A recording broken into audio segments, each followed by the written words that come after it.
A ball buster, a straight shooter, a woman not to be messed with, a big deal, a lioness, a bulldog, a ball crusher, a tyrant, a worker.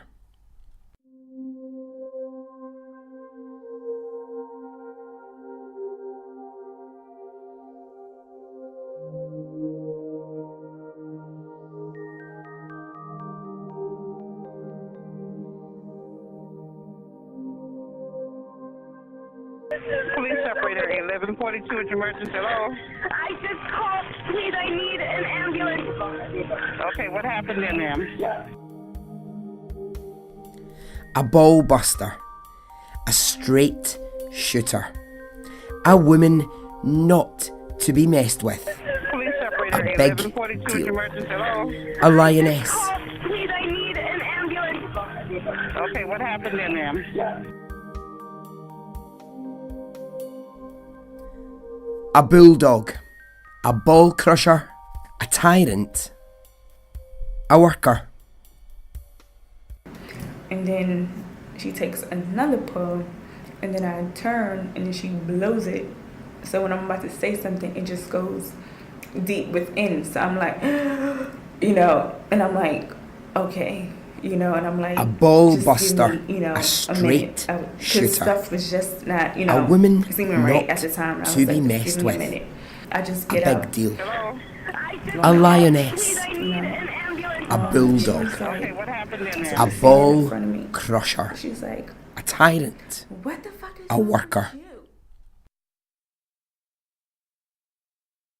Police operator 1142 at emergency. Hello? I just called. Please, I need an ambulance. Okay, what happened there, ma'am? Welcome to Extraordinary Stories Podcast.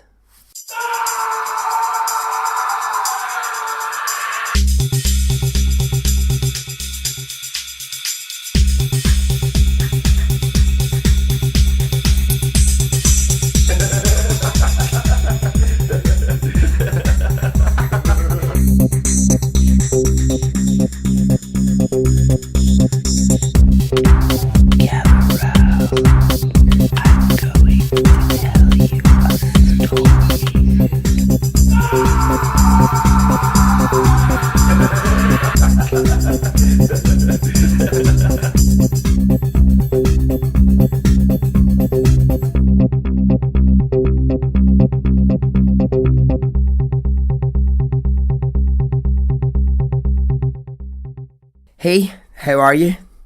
Are you well? Are you good? I am. I'm delighted to be here, ready to tell you another story. Oh, and I love this one that I'm going to tell you. It's about strength. It's about women who fight, and it's about circumstance and choice in life. But before that, let's get to the shout-outs.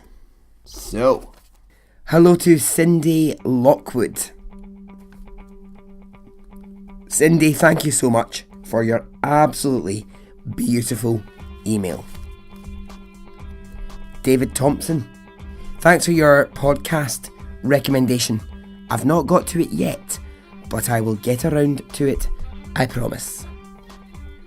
Bonnie Marcotte, thanks Bonnie for getting in touch. Lovely to hear from you. Claire Smith. Hello Claire and your beautiful new puppy May. Now this next one, I hope I'm right. Jackie Diamanto. Not quite sure if I should be saying that like Jackie Diamanto. I think it needs like a kind of accent or something on it. Anyway, Jackie, your contributions are very welcome. Alice Knight. Hello Alice. Thank you for listening. David Crofton. David from Scotland originally, now living in Australia. Thanks for listening. Thanks for getting in touch. Lottie Millington. Hello Lottie. Thanks for getting in touch. And Katie for the beautiful drawing that you sent me. Katie sent me the most wonderful drawing that she'd done based on the artwork for Extraordinary Stories podcast, and it's gorgeous. But I also want to say hello to Katie's mum, Gretchen. Hello, Gretchen. Thanks for listening, and thanks for enjoying the podcast. Okay, that's it for the shout-outs. So, this episode, it's the lives of two very different women and how their lives collided. You know, I love a unique story, a really unique tale, and this one is because on the one hand, as you'll hear, it's quite removed from what most of us can kind of understand or will ever experience, but in other ways, I think the story actually connects it connects with me because actually I can see that there's a lot of things in there that are just actually really human things that we all go through and we all experience. Anyway, I'll stop babbling on. Are you ready? Okay, let's go.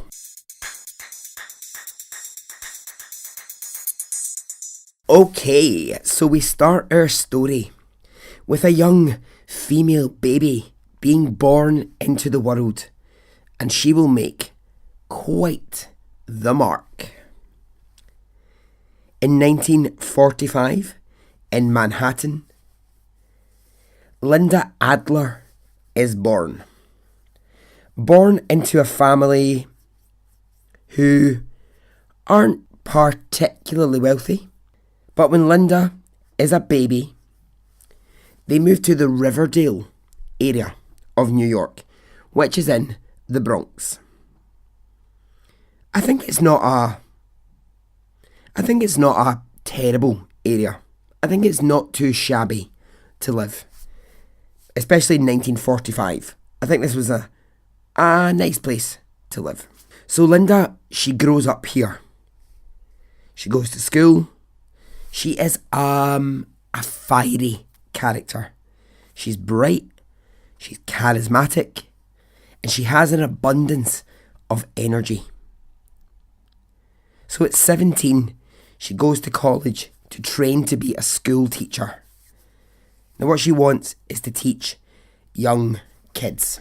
And this is exactly what she does. Before long, she's graduated and she's teaching in a primary school. But Linda is a bit dissatisfied with this. It's a little bit boring for her. It doesn't quite have an edge. It's pretty mundane for Linda. So here's the thing. Linda loved music. She loved it. She played rock and roll all day, all night. She was totally addicted to it. She was into all sorts of bands and singers, and she'd try and see as much live music as she could around New York. At that time, there was a lot of really new, interesting bands popping up. A lot of new artists popping up on the New York music scene. And Linda was all over it. She wanted to be there at every gig. She wanted to be there and see all of these new up-and-coming artists. Now she's into the scene, but is she a part of it? Well, no. However, that is about to change. So she's still teaching in a school when she goes to a school function and she meets a man named Seymour Stein. He was the uncle of one of the young kids that she was teaching. So who was Seymour Stein? Well, he's described as a bit of a Phil Spector. Now we all know how that turned out from episode 6. He's not quite. He's not quite as bad as Phil Spector. And I'm pretty sure his hair is slightly better than Phil Spector's ever was. Seymour Stein, he's big in the music game. He's big. And he got really big actually by working as a teenager for Billboard Records. And he just did that thing where he went in as like, I don't know, essentially the T-boy, the run the errands guy at age 14. And he'd worked and worked and worked his way up. Now I really, really, really admire that kind of thing. And you hear that as Linda's story continues. I have such admiration and love for people who just graft at something. People who just don't rely on education. They don't rely on financial help. They just graft away at something and make something of themselves. So the two of them meet, Linda and Seymour. They're at this school event. And a mutual acquaintance says, "Hey, the two of you seemed to really hit it off. Why don't I set you up on a date?" So Linda agrees, Seymour agrees, and the two of them go on a date. Seymour will say Linda was this electric ball of energy. She was just so passionate about life, about music, and she was desperately looking to get away from her teaching job and do something, as he puts it, sexier in the world. Seymour had recently set up something called Sire Records, and he was signing lots of musicians to his label. And Linda desperately wanted to be a part of this world, and she wanted also to be with Seymour. So the couple start dating quite seriously. I mean, I can imagine how sexy that was. I've got this terrible thing where if I meet anyone who does something other than what I do, I think, oh, that sounds great. I get lost in like a fantasy for a few minutes when I'm doing their job. I mean, obviously, in my fantasy, I'm doing the job incredibly well. So, I mean, in my fantasies, I've been a lawyer. I've been a gigolo. I've been a photographer. I've been the captain of a ship. But it's all in my mind. So in 1971, now they've not been dating that long, but they've fallen in love. They move into a new home. Get this, it'll show you the scale of what I'm talking about. They move into a 9-room apartment next to Central Park. A big, posh apartment. And Seymour, who liked to collect Art Deco pieces, had decorated the entire apartment in his Art Deco stylings. So, pretty swanky. I mean, I've got an Art Deco bathroom, but I got mine from buying stuff from Amazon and tiling it myself. Not quite what Seymour was doing. So now Linda has stepped into this world. She's hanging out with musicians, writers, music journalists. That sort of set, that sort of world is what she's now in. Along the way, at one of the parties the couple loved to throw in their big swanky apartment, she meets Reginald Dwight. 10 points if you know who that really is. Reginald Dwight is, of course, the real name of Elton John. I know everyone knows that. I know. She meets Bob Dylan at one point at one of their parties. She'll claim years later that her and Bob Dylan had phone sex. Ugh. Boring. Does anyone still have phone sex? My apologies if phone sex is your thing, but oh my god, talk about boring. I can't imagine it exists in the days of FaceTime, Skype, all this jazz. I can't imagine people are... I could be wrong. Maybe you don't want to come forward and say, actually, Barry, I'm still having quite a lot of phone sex. But phone sex? Nah. Boring. Always was boring. Always will be. Again, my apologies if that's your thing. I don't want to cast judgment. So, Linda falls pregnant twice during her relationship with Seymour. And around this time, they're travelling the world with rock bands that he's signed. They're living a real party lifestyle. She gives birth to 2 daughters, eldest Samantha and the younger Mandy. As part of this world, Linda and Seymour, they get invited along to hear an up-and-coming new band, the Ramones, who Linda instantly loves. I know people lose their shit over the Ramones, but they're not a band I've ever loved. But they do kind of go down in history, don't they? As one of those, like, it's a really cool band to like.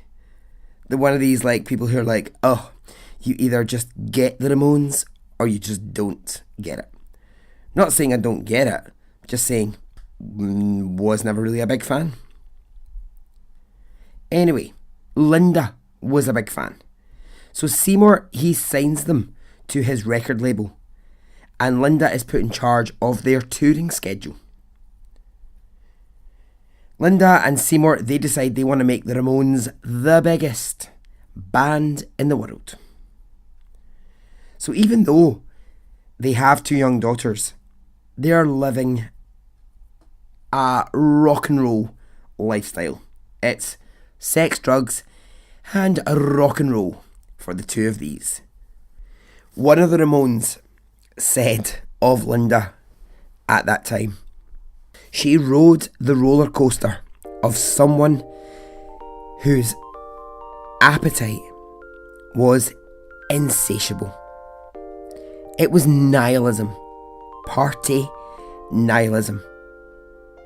Whom she slept with was another matter. She was attracted to powerful men. But whoever she was having an affair with, she was crazy about. It was usually some cool, gorgeous boy. She liked sex. She was like those girls in high school who amazed you because they actually liked sex. Now, they'd only been married for 4 years, but her marriage to Seymour, well, it was beginning to unfurl. It was beginning to come apart at the seams. I mean, I think largely due to their very hectic lifestyle. In 1979, they split up. Linda stayed with the 2 young daughters in the big, expensive, swanky apartment, and Seymour moved out.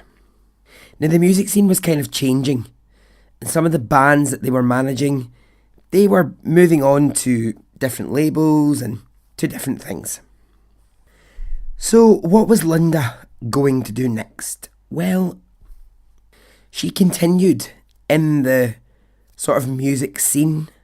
She picked up some of the work that her and Seymour had done together. There starts to become a bit of a divided opinion about Linda at this time. People who had been employed by her husband Seymour, secretaries, office staff, they now sort of became Linda's staff. And she wasn't always the easiest, is how it gets described. I love that. I love when someone is described as, they're not always the easiest, which means they were difficult. Like, just call a spade a spade. Say she was difficult. Don't just say she wasn't always the easiest. That's just pussying. I hate that word. Actually, why did I say that? That's just pussyfooting around it. That's just muddying all the waters. Just say she was difficult.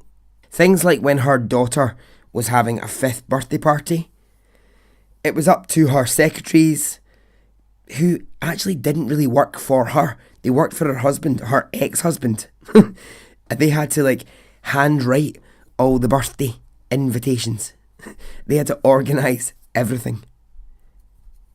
People sort of started to resent Linda a little bit. She was the wife of Seymour, and now she was starting to act like she thought she was him. But I'm going to counter that and say, is that just ambition? I mean, I'm not saying ambition needs to make you difficult, but she'd got here because she wanted out of that life of being a school teacher. Now here she was. I wonder if in some way she feared that she would go backwards. Dunno, just a thought I had.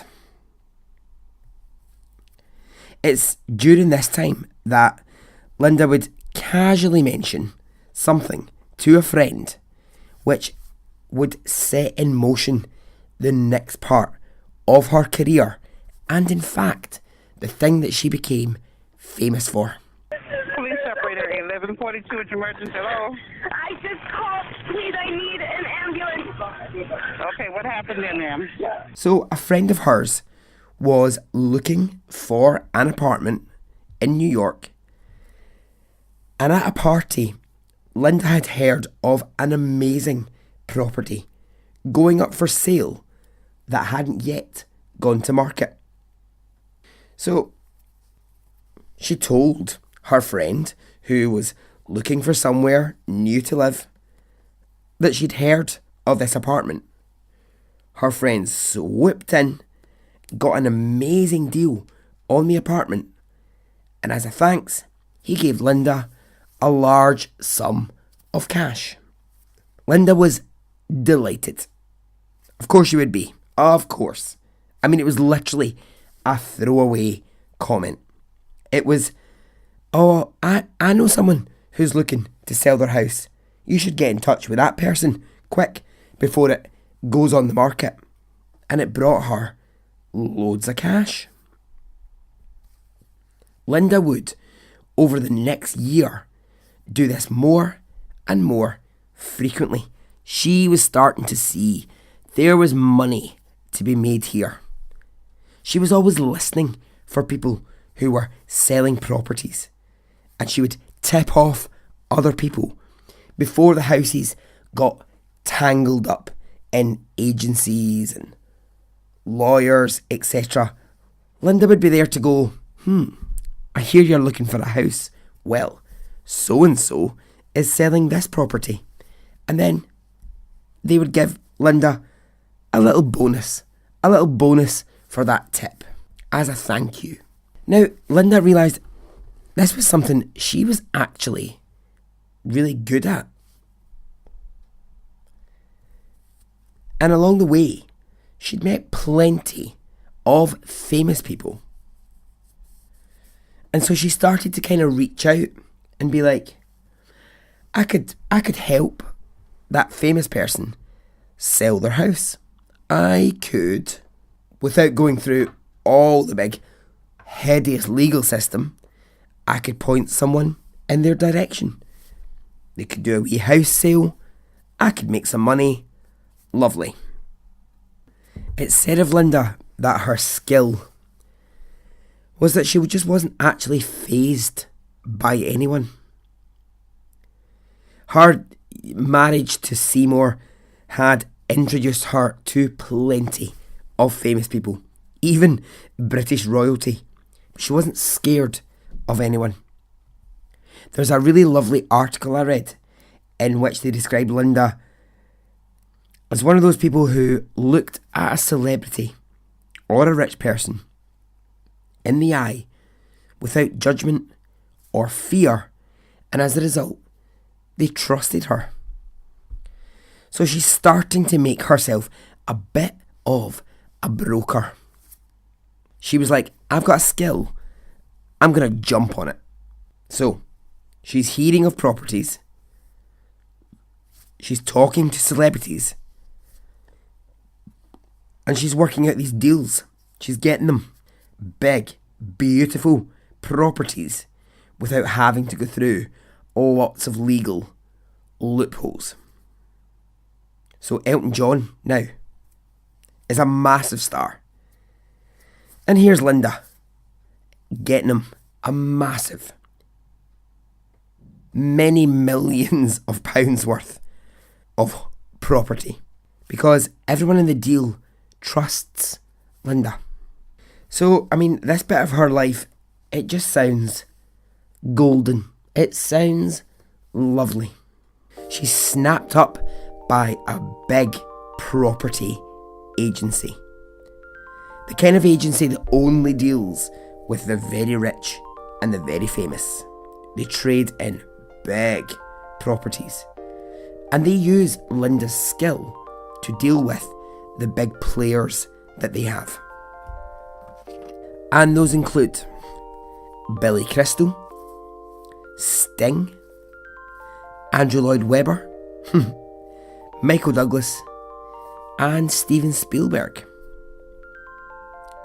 So she's big in the game. She's pretty big. She's brokering these deals. She's finding them new homes. And along the way, she is making a tidy packet of money. She's getting a 65% commission on the sale of these houses. Big bucks. Big money. Most companies don't take that size of commission, but Linda was so good that she was getting 65% commission. Now, as well as being great at her job, she was starting to develop a reputation for being a bit of a bulldog. This term gets used a lot to describe Linda. A ball buster. I'm never sure how I feel about the phrase ball buster. I'm just not sure as a man I'm in love with that phrase. I don't know. I understand everything about it. And I actually think as a phrase, yeah, it kind of does actually create a real image in your brain when you say, she was a real ball buster. I don't know. I just think there's got to be a better way to describe a strong woman than a ball buster. Do you know what I mean?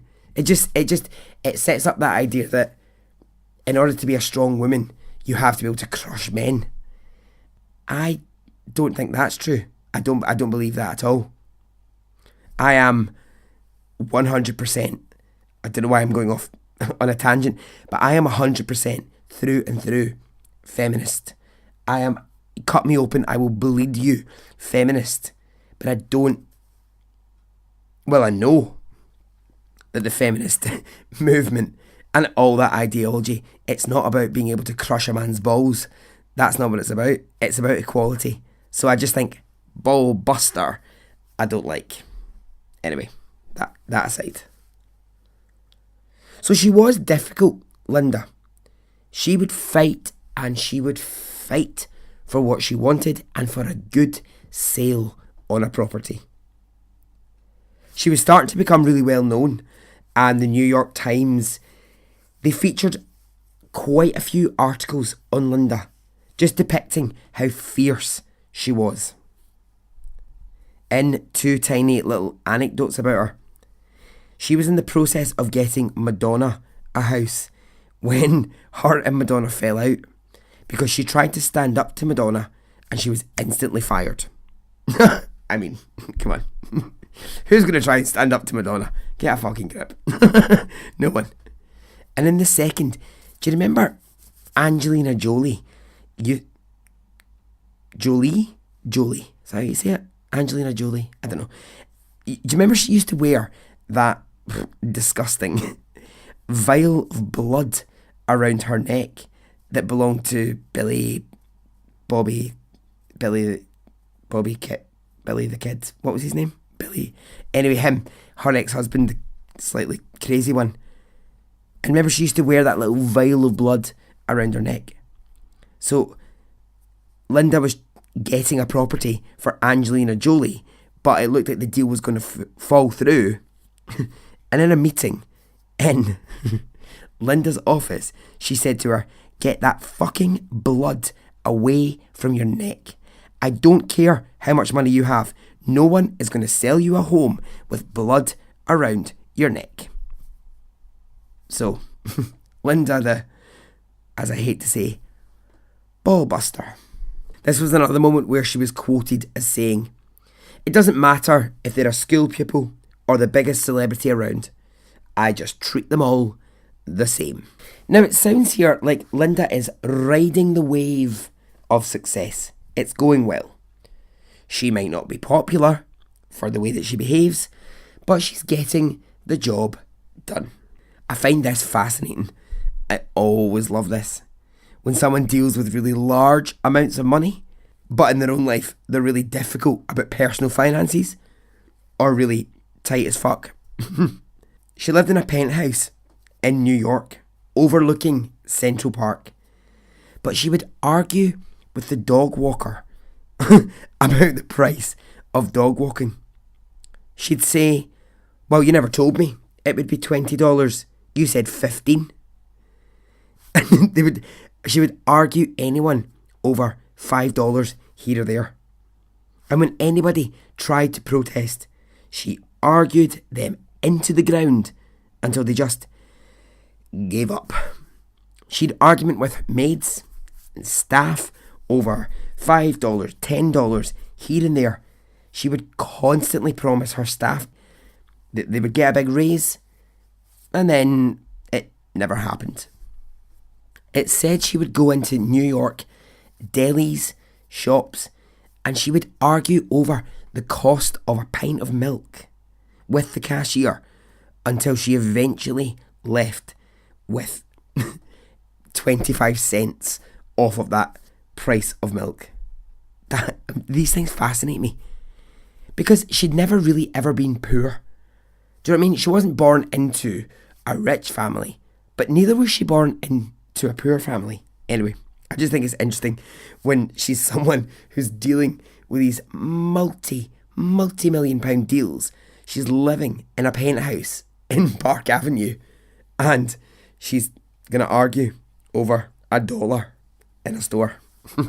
Her relationships with friends and, well, more importantly, her daughters was often quite fraught.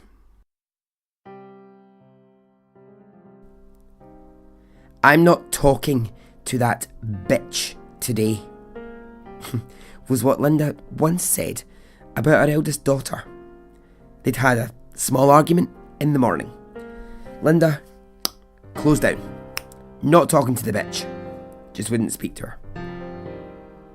Her friends would say that if you were round at Linda's and say you were having really nice time, a couple of drinks, eating an hors d'oeuvre. I just said hors d'oeuvre. Don't really know if I know what an hors d'oeuvre is. Yeah, I do. Is that like a wee starter thing or something? Yeah, I don't know. If a phone call came in that upset Linda, it would send her into the most furious temper. And her friends say you'd end up cowering in a corner because she could be so explosive.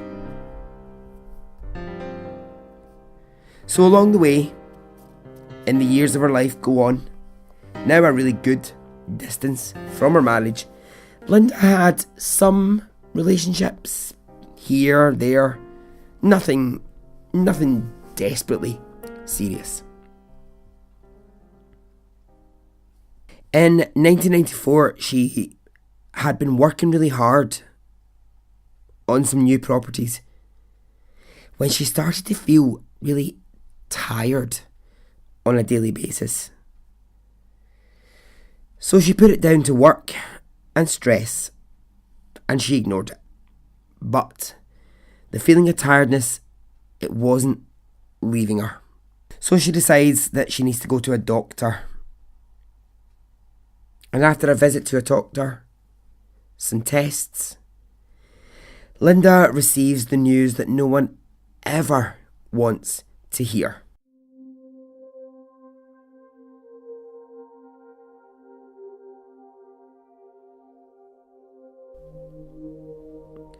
She was in the early stages of cancer. Specifically, breast cancer. Oh, horrible. So doctors say to her if they operate soon and if she goes through some chemotherapy, there's a chance that they can fight it. So she does this. She puts her career on hold and she goes through the treatment.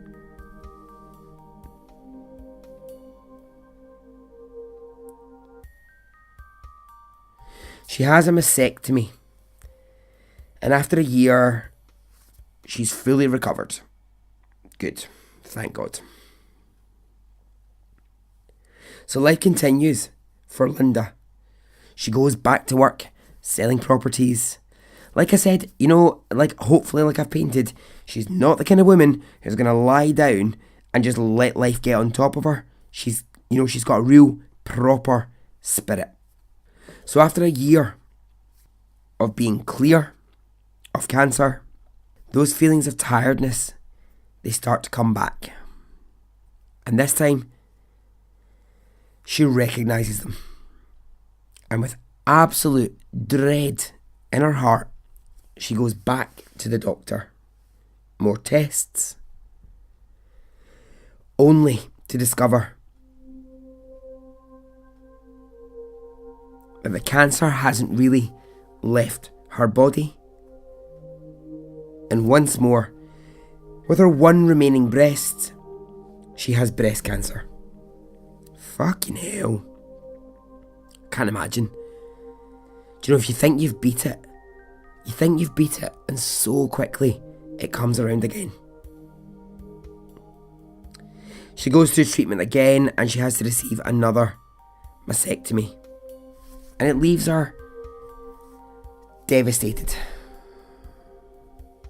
She takes a while to recover from the second operation and the second round of chemotherapy, but eventually she's given the all clear. She's cancer free. What a toll on her, though. What an absolute toll. Although she's still working in the city, she's still selling properties, she's looking for places now outside of New York, somewhere near a beach, to go and rest. Some place that she can get outside of the city. So she finds a place that she had actually visited before. She had visited it once before with Linda McCartney, Paul McCartney's ex-wife, the veggie sausage woman. Oh, I bloody love a Linda McCartney sausage. Oh, they're amazing. Oh, they're so good. Now, not that bears any relevance on the story at all, but hey.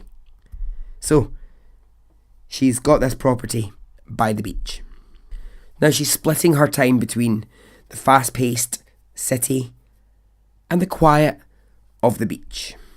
Now, as if it wasn't bad enough that Linda had fought breast cancer twice, after a period of headaches that had gone on for over a month, she visits the doctor to complain about the headaches and say, I just don't know what this is. I have headaches and I cannot shift them. She gets scans done and they discover that she has a dormant brain tumour. Oh my God. Oh my God, poor woman. Doctors say to her, this doesn't need treatment immediately. You could probably live with this for a long time before we would need to do anything. And she decides, fine, that's the way I'm going to do it. I don't want any more treatment. I can understand that. She's just been through fucking, what, that would be 4 years of cancer treatment. Yeah, if you can live with it, get on with it. So that's what she decides to do. So, we're going to leave Linda Stein just for a minute. You'll remember when I introduced this story that I said it was the story of 2 women. Well, now it's time to introduce the second woman into this story. Natavia Lowry. Police operator 1142 at your emergency. Hello? I just called. Please, I need an ambulance. Okay, what happened then, ma'am? Okay, Natavia Lowry. Who is she? And what role does she play in our story? Let's start with her life. Natavia was born in the projects in New York. I've talked about this before. Americans, you'll know what the projects mean. I mean, in the UK, I think it's what we would call a scheme or social housing. It's quite a poor area. Obviously, I'm generalising. I am generalising, I know that. There's usually a level of drugs and crime around those areas. Again, generalising. But here's what I like about Natavia's story.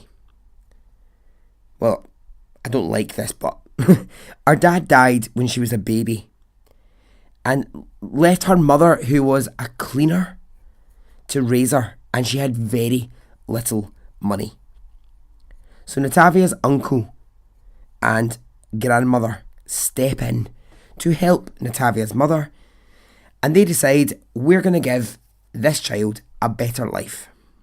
We're going to get her out of the projects and we're going to give her a fighting chance. So they move. Natavia's mother, uncle and grandmother, they put their money together and they buy an apartment in the Brooklyn area. And it's in an okay part of Brooklyn. So Natavia, well, she grows up with very few issues in her life. She isn't into drugs. She's not having sex at a young age. She's living a good life. She's going to school and she's working hard. Now, here's the thing. A lot of the narrative that we have about Natavia comes from her mother and her aunt. And whether they're slightly looking at her with rose-tinted glasses, I don't know. But there's a few things that I guess would cause a bit of pause for thought in Natavia's life. She leaves her family and she gets a scholarship to go to university in Northern Carolina. She's studying law. She's also really interested in becoming a model. So she joins something called the Black Finesse. Natavia, she wants to really be a role model to other young black women. She wants to kind of be this role model to them. The modelling career, it doesn't really work out for her. So she's at university and she's running into some financial trouble. She appears in court because she failed to pay her rent. Now immediately, her family jumped to her defence and they say she was tricked by an ex-roommate. She was tricked into this, but she's still made to pay the money back. A classmate of Natavia's says that she took her name and she ran up a massive bill with a store card using a fake name. And again, Natavia's family jump in and say it was all a mistake. It was just all a mistake. But Natavia is forced to pay back that money. So when her modelling career doesn't really work and she's finished her studies, she moves back with her family to Brooklyn. Now, I'm not saying I think she's an evil person in any means. I'm just saying there's no fire without smoke. No, that's not right. There's no smoke without fire. He said. There's no fire without smoke. Shut up. Oh, shut up. So, Natavia is in New York. She's a new graduate at this point, and she needs to find work wherever she can. So she starts temping for lots of different agencies. She works for Planned Parenthood at one point. She works for the city council at one point. She gets some different clerical jobs here and there. They're all like short-term contracts. So she's just going one place to the next. You know, it's one of these, you've got 3 months with this company, and then at the end of the 3 months, we'll move you somewhere else. One of the places that she's moved to is the same company that Linda Stein works for. And that's where these two women's lives will collide. How do both women fare in this situation? Natavia is doing quite a lot of Linda's clerical work. And she's going home in the evening and she's telling her family about how fierce her new boss is. She's telling them stories about how harsh Linda can be. I've totally got Linda Stein, right, as like an Anna Wintour in my head. You know that famous Anna Wintour, the assistant who was sacked, who came out years later to say she's such a brute to work for, who said that Anna Wintour said to him one day, "Get me a coffee and be back 3 minutes ago." Here's the thing. Linda was not like that with Natavia. They had a different relationship. Linda seemed to really like Natavia. They bonded. They worked really well together. They would go jogging together. Natavia would come to Linda's house and help her do lots of her own personal things. So whatever Linda was working on at that moment, Natavia was there helping out. So she'd sort of, I guess, crossed that line between working as a sort of clerical secretary into slightly personal assistant. She would even come to Linda's house and help her dye her hair. Now why, oh fucking why, Linda wasn't going to a salon, I've got no idea. She's surely got the money to be going to some fancy pants bloody New York salon. But no, here she is, getting her hair dyed. But no, here she is, getting her hair dyed by Natavia every week. I've got visions of when I was young and seeing my gran, right? Every Thursday night in life was hair dyeing night for my gran. So someone in the family always had to be on hand to help my gran dye her hair black. And she did this right up into her 70s. So you'd have the towel, the dye. She'd be wearing like her hair dye outfit, which was like really just like an old dressing gown over her clothes. You'd put the dye on. You'd have to sit for hours waiting for the dye to take. Well, she smoked about 300 fags. And then wash it off over the bath, dry it, and then the next Thursday would roll around. It would be the same routine and it'd be somebody else's job. Ah, Agnes, what a lady you were. Tell you, that would make a fucking brilliant episode. The life of my gran and grandpa. Fuck me, there are stories to be told. Anyway, sorry, I went completely off track. Natavia was working really closely with Linda at this point, and to the point where actually now Natavia was in the apartment. She had her own little office in Linda's house. Now, as close as they are, Linda could sometimes be a little harsh with Natavia, but never quite as harsh as she was with other employees. She was firm but fair. Now, Natavia, she's not being employed directly by Linda. She's being employed through the agency. So, to be honest, she's not really making a great deal of money. And what Linda would do was she would tip Natavia for her services.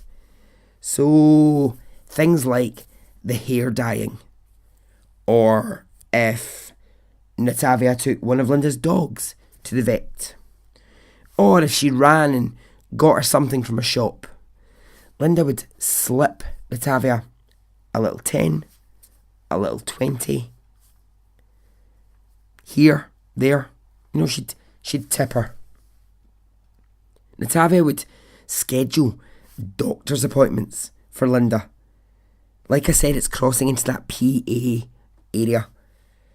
And Linda was attending some sessions for potential alcohol abuse. And Natavia was very much in charge of that schedule. Now, is this what Natavia wants? Well, no. She wants to be like Linda. She doesn't want to feel like she's her servant. Okay? And I'm going to use, and these are not my words, I'm just going to say this right now, please understand, not my words. These are Natavia's mother's words. She didn't want to feel like Linda's black servant. Okay? Again, not my words. I mean, we're talking 2012 at this point when Natavia's mother says those words. Again, not my words, just to be clear. But I get what we're seeing here. Natavia is an ambitious young woman. But possibly, under Linda, she'll always be the hired help. Now, it's said that although Linda was always fine with Natavia, she could fly off the handle sometimes if an email was missed or a message wasn't delivered properly. She could fly off the handle. I don't really think anybody in this story, I don't think anybody was immune to the sharp tongue of Linda. Natavia would sometimes come home to her family, right, and say Linda would become often in the afternoons quite upset about her health. She'd have a large glass of red wine, and she'd get quite upset about her health. And she would say to Natavia, "What no one seems to understand is that I'm a cancer survivor and I have a brain tumour. No one seems to understand my struggle. And I fight and I fight, and people still call me a bitch." Now, at the same time as Linda would be saying these words, she would be having a lot of alcohol and smoking a joint. Now we go to the 30th of October 2007, and it's a normal working day. Linda and Natavia are in Linda's apartment. Linda has just secured a massive deal on a property, and it's time for Natavia's work day to end and for her to head home. So the day is winding down. Natavia has gone home. Linda's alone in the apartment. And Linda's youngest daughter, Mandy, comes to visit her mum at 10 p.m. at night. Mandy approaches her mother's apartment. She lets herself in with a key, and she finds the most horrific sight. Oh my God, please. Police operator 1142 at your emergency. Hello? I just called. Please, I need an ambulance. Okay, what happened then, ma'am? My mom, she's dead, I think. I don't know. What happened? Help me. Hello? Hello? What happened? I came home and my mom is in a puddle of blood. Can't you just send something? Yes, right ma'am, now? I sure don't can. understand. Miss. Hello? Yeah, patient breathing and awake? Is this 911? Yes, it is. It's for a male or a female? For a female. How old is the patient? Approximate. How old? Elderly, young? 60. 60. What's wrong, sir? She's lying on the floor, a lot of blood from her head. The daughter just came in and found her like this. She's bleeding heavily, sir. It's important. She's bleeding heavily. She's not moving. What happened? She felt she hurt herself? I don't know. Listen, mister, is she conscious, yes or no? She's not conscious. She's not moving. Big question now. Is she breathing? Is she breathing, sir? She's not breathing. She's not breathing. I don't think so. I can't feel it. If I give you... She's lying face down. Hello, mister? Okay, the ambulance is en route to that location. She's 62. Thank you, mister. Linda Stein had been brutally murdered in her apartment. She had been beaten with a heavy object and received substantial injuries to her neck and her head, making her face almost unrecognisable, resulting in her death. The news was big. The famous Linda Stein had been brutally murdered in her New York apartment. For days, police interviewed former colleagues, work friends, family, but they found no leads. They then watched CCTV footage of Linda's apartment on the night, and they saw the following. They see Natavia leaving Linda's home carrying a bag. What's in the bag, they can't quite tell. But as she leaves the apartment, Natavia is continually checking the soles of her feet. She keeps stopping and looking behind her and then checking the soles of her feet. Why?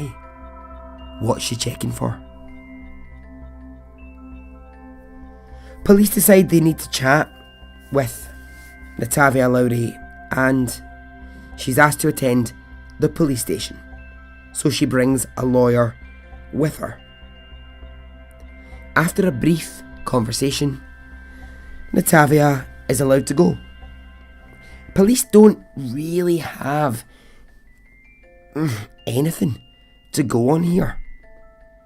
She says, no, I wasn't involved. And they can't really prove otherwise.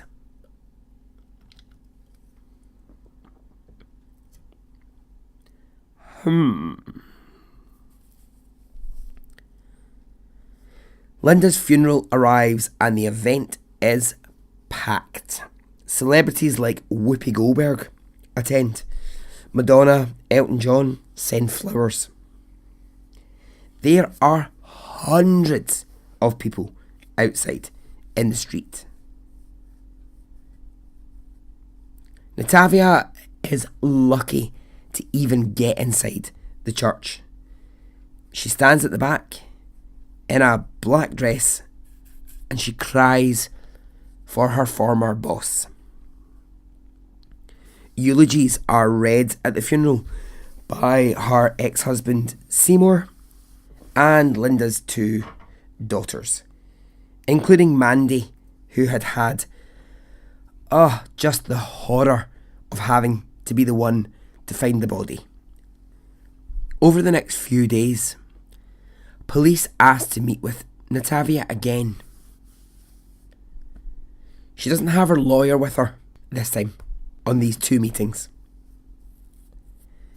By the end of the second meeting, Natavia has confessed. She tells it like this. She was in the apartment with Linda like a normal working day, when Linda starts screaming, "Where are the emails? Why can't you find the emails?" Natavia says at that point Linda was drunk and she's waving around a yoga stick in her face. She says Linda becomes really threatening, and Natavia says to her, "Look, just calm down." She says Linda does calm down, and Natavia says to her, "Look, you're obviously upset. Let's just get out of the apartment. Let's go for lunch. Let's get some food," Natavia says. And remember, we have no way to dispute this because Linda's dead, so we can only ever hear one supposed side of the conversation. In her confession, Natavia says Linda says to her, "Okay, let's go for lunch. I'll pay for it." And Natavia says, "No, I'll pay for it, or I'll pay for my own lunch." At which point she says that Linda turned to her and said, "Black people don't have money for lunch. Save your money. I'll buy it." Natavia says this is what sent her into the rage. She grabs the 4 pound yoga weight and she starts to strike Linda across the face. She strikes her several times until Linda is dead. Now there's a lot in there that we'll never really know what bits of it are true. Natavia's family, who've always, as I said earlier, defended her every action, the thefts when she was young, the missing money, etc., come out and they say, no way, she has been forced into this confession by police because they need to find someone guilty. This is not true. She did not fucking do this. She's just been coerced. In the meeting with police where she supposedly confessed, there was no lawyer present. So, this isn't right. This is not right. The story gets out, and people who knew Linda will say this. Yeah, she was many things. She was loud, she was rude, but she was never racist. That is not the kind of thing that Linda would ever say. She had not a racist bone in her body. What doesn't really help for Natavia is that on the night that Linda died, Natavia took her card, her cash card. She took it to the ATM and she withdrew $800 of Linda's money. And this just opens up a whole other can of stuff. Linda had started to notice that little amounts of money were going missing here and there. Sometimes from her house, sometimes from her accounts, all the places that Natavia had access to. So is it possible that actually that argument was never about race? It was about missing money? Remember I told you earlier on, Linda, for all that she dealt in these big sums, she was savvy with money. She knew where every penny was all the time. In the end, police discover that Natavia had stolen $30,000 from Linda over the 4 months of working with her. Fuck me. That is a large amount of money to steal. Well, to steal in general, but in 4 months, $30,000. And it was all just through small amounts here, small amounts there, little bit here, little bit there. Upon Natavia's confession to the crime, she was arrested. She confesses the entire thing on tape. Yes. So I took it and it's like, I just hit her with it.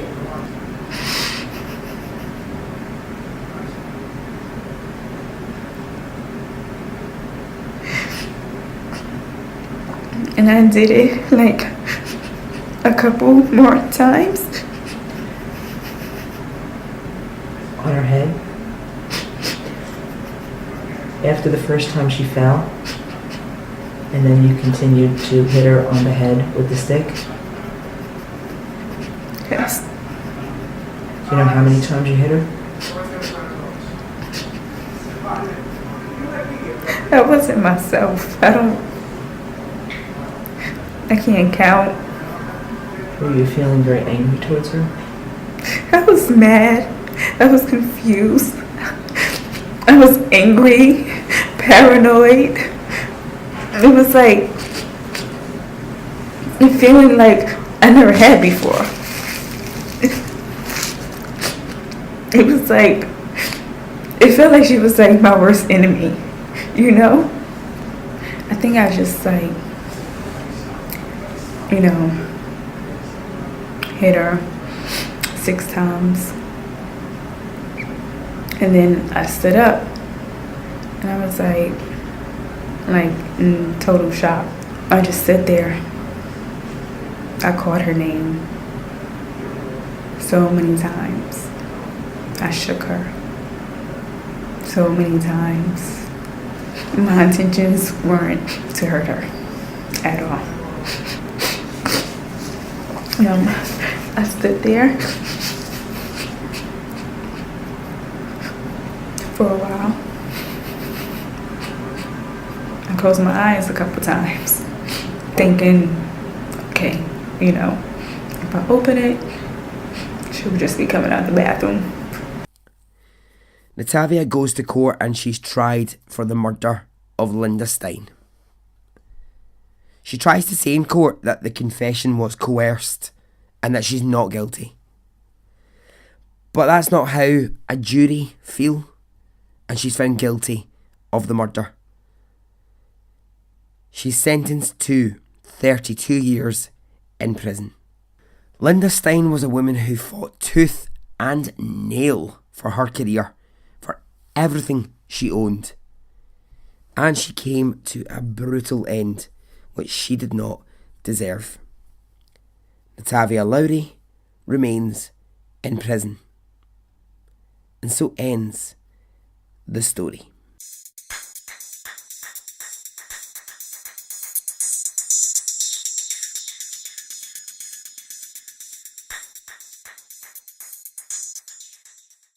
Okay, well, I look forward to your thoughts, your ideas on this. Alright, well, that's kind of us. That's kind of it. So, it's going to end by saying that if you want to get in touch, please do. I will never tire of hearing from you, hearing what you've got to say, give me your thoughts, get in touch. Anything you send me is appreciated. It really is. I know I bang on about the Facebook group all the time, and I'm aware that when I do that, some people are like, fuck off, Barry, I don't have Facebook. I've just got email, or I prefer Twitter, or I prefer Instagram, and that's fine. But I put up one lovely thing on Facebook last week that I just think was so interesting. I just asked for people to come forward and talk about what talents they've got in the group. Because I bloody know, people listening to this, you are a talented bunch of fuckers. I know there's stuff out there that people are doing that's really interesting. And oh my God, I was so shocked. The amount of artists, painters, writers, dog whisperers, homeowners, everything under the sun who listen to this podcast came forward. And I would really like you to do that. If you've got something worth selling, then use this podcast as a way to get your stuff out there. You want to do it through Twitter, Instagram, that's fine. I would really like it if you could start putting up your whatever you're selling, be it hand knit things that you're making, be it upholstered furniture, be it a service that you have where you're specifically great with dogs or horses, be it a property you own that you're trying to get rented out. Use this platform to do that. It's a community. I want us to help each other. So please, don't be shy. Got something to sell? Got something you want to shout about? Use this podcast as a way to do it. Okay?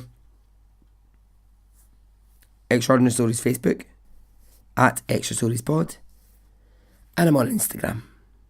Okay, so until the midweek short stories episodes, I love you. Okay, goodbye.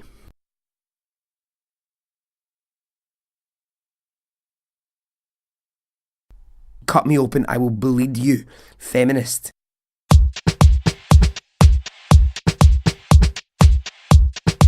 It didn't affect me really one way or the other.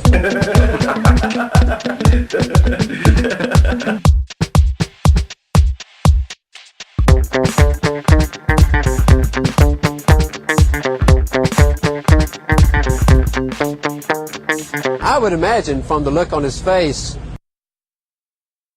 let's get it on, let's do it, let's get it over.